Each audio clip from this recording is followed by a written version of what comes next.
Il existe de nombreuses formes d'énergie, notamment thermique, lumineuse, cinétique, électrique, chimique et gravitationnelle.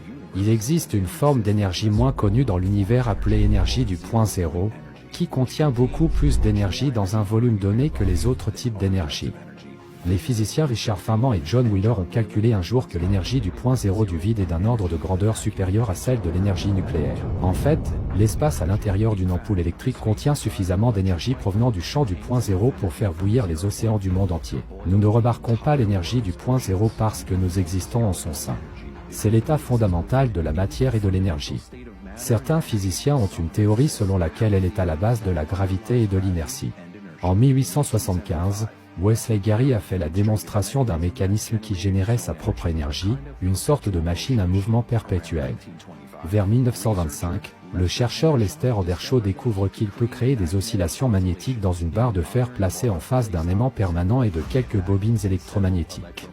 Le docteur Thomas-Henry Moret a présenté son invention à des ingénieurs curieux. L'appareil pouvait alimenter des charges électriques tout en produisant sa propre énergie. Certains modèles pouvaient produire des milliers de watts.